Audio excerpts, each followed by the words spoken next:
Another of the documents that is in effect while we're alive, a medical durable power of attorney, also called a healthcare power of attorney or a healthcare proxy. There are many names for this.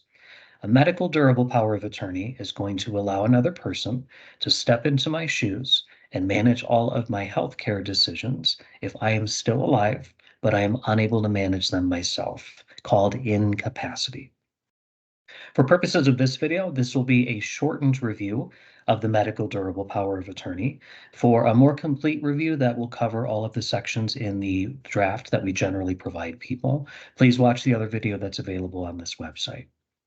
Now, similar to the financial or the general power of attorney, the medical power of attorney is going to contain a lot of the same clauses, but it tends to be much shorter and much more easily written because instead of trying to decide every single medical decision in advance, we're simply giving people the guidelines for how we expect them to go about making decisions for us.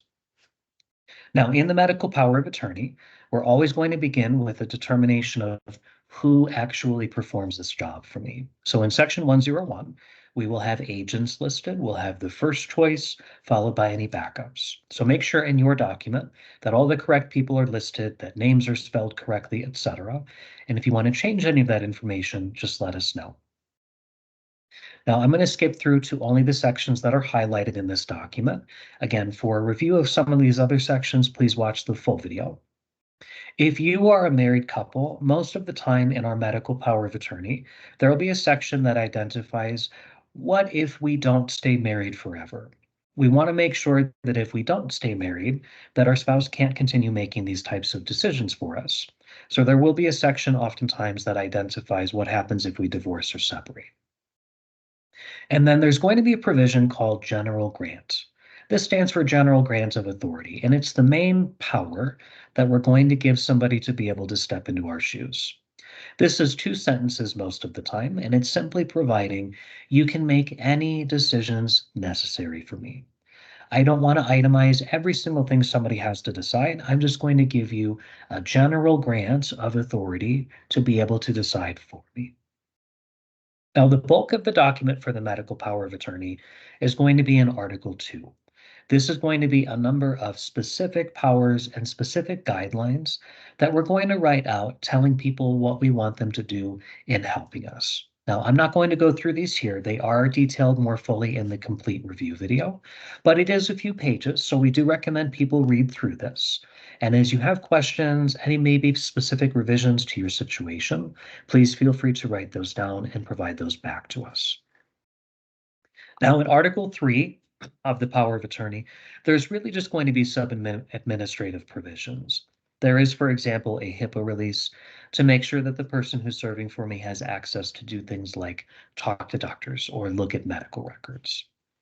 Further down towards the end, there are going to be some provisions that are similar to that financial, that general power of attorney, including components like reimbursement and copies and all of that. So in this document, section 305, I don't want anybody to become liable to be potentially financially responsible for any decisions that they make for me. And so 305 is providing a release that nobody will be responsible for any decisions that they make. I am the only one responsible. Section 306, reimbursement. If someone puts out money from their own pocket to make decisions for me or to handle a cost like from a clinic or something, they are, of course, entitled to be reimbursed for those expenses later. Section 307 of this document, copies effective as originals. When we provide estate planning documents to our clients, we will provide the original signed version back to you, but we'll always digitize and provide copies through our portal system. So what this is providing here is that I can email a copy to my doctor. I can print a copy of my medical power of attorney and give it to the insurance company. I don't have to give the original document to everybody. I can simply provide a copy and that is sufficient. Section 308, an important reminder is that estate plan documents work everywhere. So interstate enforceability is simply identifying that my document can be used in another state. If I'm vacationing, if I move to another state, that's completely fine. My documents go with me and they're just as enforceable there as they are here. And lastly, amendment and revocation as a reminder for the entire rest of my life, as long as I am still alive and I can understand the decisions that I am making. I can change these documents. I can amend them or I can completely revoke them if I choose.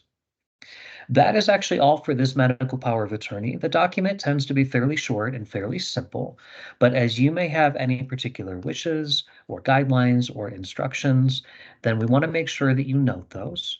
And in terms of your actual review of the documents, make sure that you provide us any notes back about things that we may need to update. Thank you very much, and please proceed on to the next videos.